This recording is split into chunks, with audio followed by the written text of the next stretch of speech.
Kita beralih ke informasi lainnya.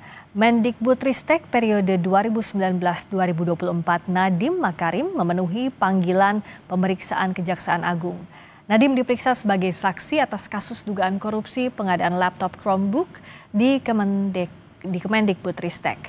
Ditemani kuasa hukumnya, Hotman Paris Hutapea, Nadiem datang ke Kejagung Selasa pagi sekitar pukul 9. Kapus Penkum Kejagung Harli Siregar bilang pemeriksaan Nadiem untuk menggali informasi pengadaan laptop Chromebook mulai dari perencanaan hingga pengawasannya pada periode 2019-2022.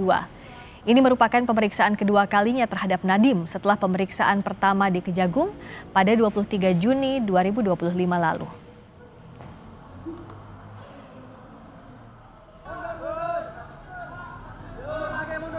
Sekitar pukul 9 ya, yang bersangkutan sudah datang dan memenuhi panggilan dari penyidik untuk diperiksa sebagai saksi.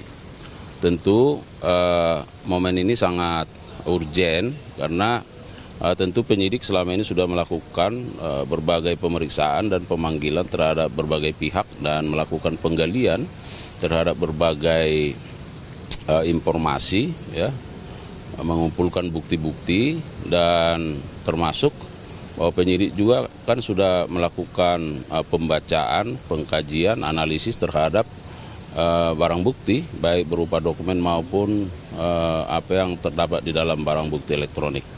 Selain pendalaman terhadap berbagai informasi juga barangkali konfirmasi ya.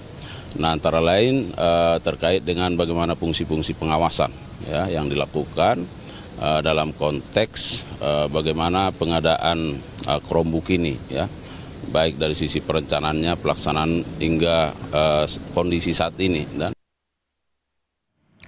sebelumnya Kejagung menggeledah kantor Gotoh atas kasus dugaan korupsi program digitalisasi periode 2019-2022. Kejagung memastikan penggeledahan dilakukan untuk mencari informasi yang signifikan soal bukti dugaan korupsi pengadaan laptop di Kemendikbudristek yang saat itu dipimpin Nadiem Makarim. Benar bahwa beberapa waktu yang lalu penyidik pada Jampitsus dalam penanganan perkara digitalisasi pendidikan ya, telah melakukan upaya penggeledahan ya, di satu tempat ya, di wilayah Jakarta Selatan, yaitu di Gotoh, dan dalam proses penggeledahan itu berlangsung dengan lancar dan penyidik telah menyita berbagai dokumen dan juga barang bukti elektronik ya, berupa flash disk. Nah, tentu kita berharap bahwa ada informasi-informasi yang signifikan dalam berbagai barang bukti yang sudah disita tersebut untuk